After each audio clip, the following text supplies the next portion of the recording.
السلام عليكم ورحمة الله وبركاته. الحمد لله وحده والصلاة والسلام على من لا نبي بعده. رب اشرح لي صدري ويسر لي أمري واحلل عقدة من لساني يفقه قولي. اللهم ربنا زدنا علما، اللهم ربنا زدنا علما يا رب العالمين. அல்ஹம்துலில்லாஹி ரப்பில் ஆலமீன். அல்ஹம்துலில்லாஹ். நம்ம இன்னைக்கு பார்க்க போகிற பாடம் ஓதுதலின் படித்தரங்கள், மராத்திபுல் கிராஅஹ். குர்ஆனை ஓதுறதுல 3 படித்தரங்கள் இருக்குது. அதுக்கு எல்லாம் ஆதாரம் இந்த வசனம் தான். அல்லாஹ் சுப்ஹானஹு வ தஆலா குர்ஆனில் சொல்கிறான், வரத்திலில் குர்ஆன தர்த்தீலா. குர்ஆனை நிறுத்தி நிறுத்தி திருத்தமாக ஓதுவீராக என்று அல்லாஹ் சுப்ஹானஹு வ தஆலா இந்த வசனம் மூலமாக நபி முஹம்மது ஸல்லல்லாஹு அலைஹி வஸல்லம் அவங்களுக்கு கட்டளையிடுறான். அதே மாதிரி நபி ஸல்லல்லாஹு அலைஹி வஸல்லம் அவர்கள் ஒவ்வொரு வசனத்தையும் நிறுத்தி நிறுத்தி சிந்தித்து நிதானமாக ஓதக்கூடியவங்களாக இருந்தாங்க. யார்? அல்லாஹ்வின் தூதர் முஹம்மது நபி ஸல்லல்லாஹு அலைஹி வஸல்லம். குர்ஆன் ஓதப்படும் வேகத்தை கொண்டும் தாமதத்தை கொண்டும் கிராஅத் 3 தரங்களாக பிரிக்கப்படுகிறது. அவை அத்-தஹ்கீக், அத்-தத்வீர், அல்-ஹதர். இந்த 3மே தர்த்தீல் என்ற அந்த நிலையில் உள்ளடங்கக்கூடியதாக இருக்குது. தர்த்தீல் அப்படின்னா நிறுத்தி நிறுத்தி திருத்தமாக ஓதுவீராக. இப்போ நம்ம பார்க்க போகிறது ஃபஸ்ட்டு அத்-தஹ்கீக். அத்-தஹ்கீக் அப்படின்னா அதற்கான அர்த்தம் என்னன்னா, ஒன்றை அதில் கூட்டல் குறைத்தல் இன்றி முறைப்படி முழுமையாக செய்வதாகும். ஒரு எழுத்தை கூட்டி ஓதுறது, ஒரு எழுத்தை இருந்தும் அதை விட்டுட்டு குறைச்சி ஓதுறது, இது ரெண்டுமே இந்த தஹ்கீக்கில் இடம்பெறுது. அந்த மாதிரி செய்கிறது அது தஹ்கீக் அப்படின்னு சொல்கிறாங்க. Next second அத்-தத்வீர். அத்-தத்வீர் அப்படின்னா 2 விஷயங்களுக்கு இடையில் நடுநிலையாக இருக்கிறது தான் அத்-தத்வீர். நெக்ஸ்ட்டு தேர்ட் லாஸ்ட் அல்-ஹதர். அல்-ஹதர் அப்படின்னா கீழ் இறங்குவதாகும். தஜ்வீதுடைய கல்வியில் இந்த 3 நிலைகளும் பார்த்தோம். தர்த்தீல் என்ற அந்த முறையிலே வந்துடும். சரி, இப்போ இதோட விளக்கத்தில் அடுத்து வர பக்கத்தில் இருக்க ஒரு சார்ட்டில் கொடுத்துருக்காங்க, நம்ம பார்க்கலாம் இன்ஷா அல்லாஹ். மராத்திபுல் கிராஅ கொடுத்துட்டு அதில் 3 தரம் இருக்குது. முதல் தரம், 3வது தரம், 2வது தரம். ஃபஸ்ட்டு நம்ம பார்க்க போகிறது முதல் தரம் அத்-தஹ்கீக். அதில் என்ன சொல்கிறாங்க அப்படின்னா, அமைதியாகவும் நிதானமாகவும் ஓதுவது. நெக்ஸ்ட்டு எழுத்துக்களின் உரிமையை, உச்சரிப்பையும் தன்மையையும் கொடுத்து ஓதுவது. மத்துகளையும் குன்னாக்களையும் அவற்றின் அதிகப்படியான நேர அளவில் நீட்டி ஓதுவது. ஹரக்கத்துக்களை முழுமைப்படுத்தியும் தெளிவுபடுத்தியும் ஓதுவது. வசனங்களின் கருத்தை உள்வாங்கி ஓதுவது. இம்முறையில் இந்த மாதிரி ஓதுறதை இப்போ புதுசாக கற்றுக்கிறவங்க மாணவருக்கும், குர்ஆனை இப்போ தான் ஆரம்பிச்சிருக்காங்க, முதல்ல இருக்காங்க, இப்போ தான் ஸ்டார்ட் பண்ணியிருக்காங்க அப்படின்னா அவங்களுக்கு இந்த தரத்தில் ஓதுறது சிறந்தது அப்படின்னு சொல்லிட்டு சொல்கிறாங்க. எப்படின்னா, அமைதியாக நிறுத்தி நிதானமாக ஓதுறது சிறந்தது. அதில் என்னது, எழுத்துக்களுடைய உச்சரிப்பையும் அதோட உரிமை ஹக் அதையும் தன்மையையும் கொடுத்து ஓது. அப்புறம் மத்த எவ்வளோ நீட்டணுமோ அவ்வளோ நீட்டி குணா செஞ்சு ஓதுறது. எப்படி அப்படின்னா, ஒரு எக்ஸாம்பிளுக்கு, அஊது பில்லாஹி மினஷ் ஷைத்தானிர் ரஜீம் பிஸ்மில்லாஹிர் ரஹ்மானிர் ரஹீம். அல்ஹம்துலில்லாஹி ரப்பில் ஆலமீன். இந்த மாதிரி நிறுத்தி நிதானமாக எந்த இடத்துல குன்னா செய்யணும், எந்த இடத்துல மத்த நீட்டணும், ஹரக்கத்துக்களோட உச்சரிப்பு தன்மையெல்லாம் செஞ்சு ஓதுறது தான் என்னது அத்தஹ்கீக். இப்படி தான் நம்மளோட நபி ஸல்லல்லாஹு அலைஹி வஸல்லம் குர்ஆன் ஓதும் போது தொழுகையில் ஓதியிருக்காங்க. இந்த மாதிரி தான் சூறாக்கள் எல்லாமே நிறுத்தி நிதானமாக இரவு தொழுகையில் ஓதியிருக்காங்க. யார்? நபி ஸல்லல்லாஹு அலைஹி வஸல்லம். அவங்களோட இரு கால் பாதம் வீங்குற அளவுக்கு அவ்வளோ பொறுமையாக நிறுத்தி நிதானமாக ஓதியிருக்காங்க அப்படின்னு சொல்லிட்டு ஐஷா ரலியல்லாஹு அன்ஹா அறிவிக்கிறாங்க. ஹதீஸில் இடம்பெற்றிருக்கு. அடுத்து நம்ம பார்க்க போகிறது அல் ஹதர், மூன்றாவது தரம் சொல்லி கொடுத்துருக்காங்க. அல் ஹதர் இது எப்படின்னா அத்தஹ்கீக்கோட இது வேறுபட்டிருக்கும், வேறு மாதிரி இருக்கும். இது வேகமாக துரிதமாக சேர்த்து சேர்த்து ஓதுவது, தஜ்வீதுடைய சட்டங்களை கவனித்து மத்துடைய நீட்டல் அளவுகளை குறைந்த அளவில் நீட்டி ஓதுவது, தஜ்வீத் சட்டங்களை பேணப்படுகின்ற நேர அளவுகளில் வேறுபாடு காணப்படும், குன்னாக்களை நீக்கி விடக்கூடாது, அவசியமான மத்துக்களை சுருக்கி விடக்கூடாது.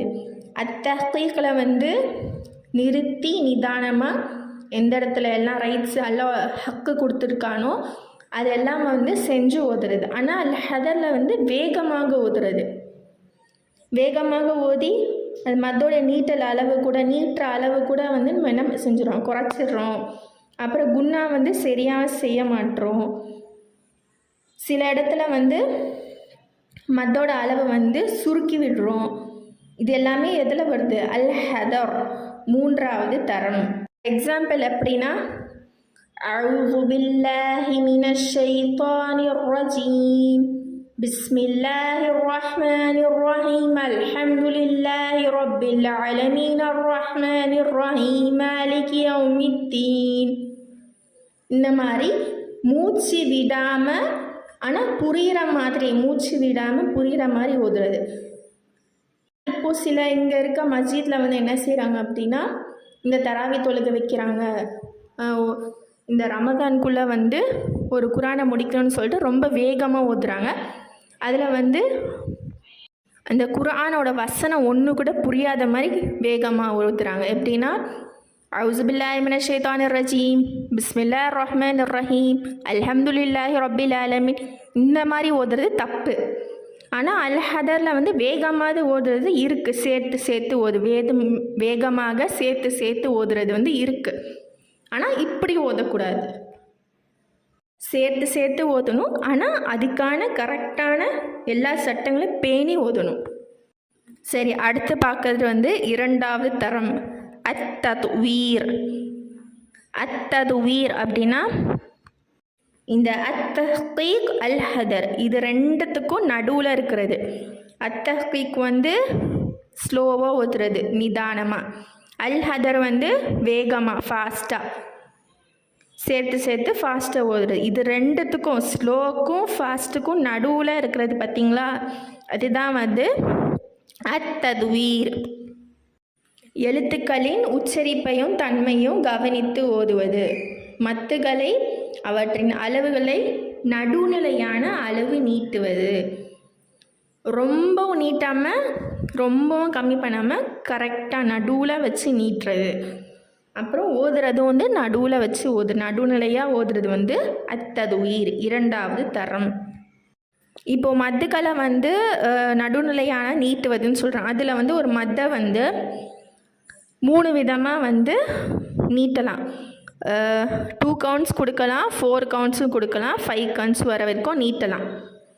இந்த அத்ததுவீர் நடுநிலையாக இருக்குல்ல, ஸோ இதில் 4 கவுண்ட் கொடுத்து நீட்டலாம்.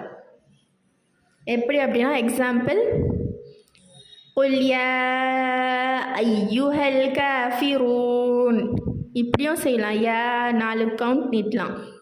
அப்புறம் அதுவே வந்து இப்போ வந்து அல் ஹதரில் நம்ம ஓதுறோம்னா குல் யா ஐயுஹல் காஃபிரூன், ஏன்னா அது வேகமாக ஓதுறது. அதுவே அத்தஹ்கீர் நிதானமாக ஓதுறது குல் யா ஐயுஹல் காஃபிரூன். இந்த மூணுத்துக்கும் வித்தியாசம் இருக்கணும். சரி, அடுத்து நம்ம பார்க்க போகிறது வந்து ஆதாபு திலாவத்தில் குர்ஆனில் கரீம். அல் குர்ஆனை ஓதும்போது கடைப்பிடிக்க வேண்டிய ஒழுக்கங்கள். நம்ம குர்ஆனை ஓதும் போது என்னென்ன ஒழுக்கங்களை வந்து கடைப்பிடிச்சிட்டு ஓதணும் அப்படின்னு சொல்லிட்டு சொல்கிறாங்க. அதை நம்ம பார்க்கலாம் இன்ஷால்லா. இப்போது ஃபஸ்ட்டு பாயிண்ட் வந்து இஹ்லாசுன் நிய்யத்தி லில்லாஹி தஆலா.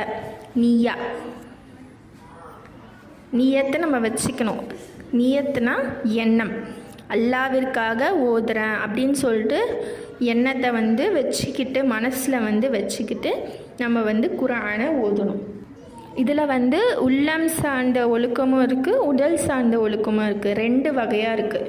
இந்த குர்ஆன் ஓதுறதுல இருக்க ஒழுக்கங்கத்தில் வந்து உள்ளமும் இருக்குது, உடலும் இருக்குது. ஃபஸ்ட்டு வந்து உள்ளம் சார்ந்த ஒழுக்கங்கள். சரி, அதில் என்ன அப்படின்னா குர்ஆனை ஓதும்போது இது அல்லாஹ்வோட வார்த்தை, யக்கீன், அந்த உறுதி வந்து மனசில் உள்ளத்தில் வச்சுட்டு நம்ம வந்து இருக்கணும், ஓதணும். அல்லாஹ் கிட்டேருந்து ஜிப்ரீல் அலைஹிஸ்ஸலாமுக்கு வந்துச்சு. ஜிப்ரீல் அலைஹிஸ்ஸலாம் வந்து முஹம்மது நபி ஸல்லல்லாஹு அலைஹி வஸல்லமுக்கு வந்துச்சு. அவங்க கிட்டேருந்து சஹாபாக்கள் வந்து நம்ம வரைக்கும் இது வரைக்கும் அல்ஹம்துலில்லாஹ் இருக்குது. குர்ஆன் ஓதும்போது வார்த்தையோட மகத்துவத்தை நம்ம வந்து சிந்திச்சு பார்க்கணும். எப்போ நமக்கு வந்து மகத்துவம் புரியும் அப்படின்னா நம்ம அதனுடைய அர்த்தங்களை படிக்கும் போது தான். அல்லாஹ் வந்து தன்னுடைய படைப்பினங்கள் கிட்ட பேசுகிறான். குர்ஆன் வந்து அருட்கொடை, குர்ஆன் வந்து நம்ம வாழ்க்கை வழிகாட்டி, இது மனிதனுடைய வார்த்தை இல்லை என்று நம்ம மனசில் வந்து இருக்கணும். குர்ஆன் ஓதும்போது அல்லாஹ்வுடைய தன்மைகளை உணரணும். குர்ஆன் ஓதும்போது சிந்தனை ரொம்ப முக்கியம். கவனத்தை வந்து சிதற விடாமல் குர்ஆனை மட்டும் ஓதணும். குர்ஆனை நீங்கள் வந்து கொடுக்கக்கூடிய நேரத்தை வந்து நல்ல முறையில் சிறப்பாக கொடுங்க. அது உங்கள் லைஃப்பை வந்து எப்படி சேஞ்சஸ் வரும் நீங்கள் உணர்வீங்க. குர்ஆனை ஓதும்போது அர்த்தத்தை சிந்தித்து ஓதுறது வந்து சிறந்தது. ஒரு ஆயத்தை வந்து ஓதினாலும் அதோட மீனிங்கை வந்து புரிஞ்சுட்டு அதை உள்ளத்தோடு தொடர்பு ஏற்படுத்திக்கணும். அல்லாஹ் எனக்கு தான் சொல்கிறான், சொல்லி இருக்கான் அப்படின்னு சொல்லிட்டு. இது எல்லாமே என்னது உள்ளம் சார்ந்த ஒழுக்கங்கள். இப்போ நம்ம நெக்ஸ்ட்டு பார்க்க போகிறது வந்து உடல் சார்ந்த ஒழுக்கங்கள். செகண்ட் பாயிண்ட்டு அத்தஹாரா, தூய்மையாக இருக்க வேண்டும். அது குர்ஆனை ஓதுவதற்கு முன் ஒழு செய்தல். உடல் சார்ந்த ஒழுக்கங்கள். உடல் சார்ந்த ஒழுக்கம்னா சுத்தத்துடன் ஒழுவுடன் இருந்தால் சிறந்தது. அப்போ வந்து நம்ம வந்து ஒழு செஞ்சுட்டு தான் குர்ஆனை தொடணுமா? அதுதான் அப்படி தானே இந்த புக்கில் இருக்குது அப்படின்னு சொல்லிட்டு நீங்கள் யோசிப்பீங்க. அப்படி இல்லை. நம்ம வந்து தூய்மையாக இருப்பது வந்து சிறந்தது தான். ஆனால்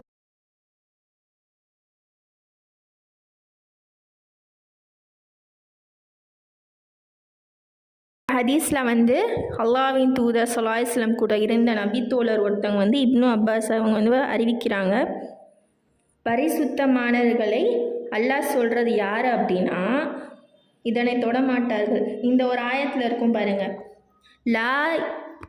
லா யமஸ்ஸுஹு இல்லல் முத்தஹ்ஹரூன், பரிசுத்தமானவர்களை தவிர மற்றவரும் இதனை தொடமாட்டார்கள். சூரா வாக்கியால 79th ஆயா. ஸோ இந்த பரிசுத்தமானவர்கள் யார் அப்படின்னா வானவர்களை தான் வந்து அல்லாஹ் குறிப்பிட்டு சொல்கிறான். ஸோ வானவர்களை தவிர வேறு யாரும் வந்து இந்த லவ்ஹுல் மஹ்ஃபூஸ் அதை வந்து தொட முடியாது. ஸோ அதை தான் வந்து அல்லாஹ் சொல்கிறான் தவிர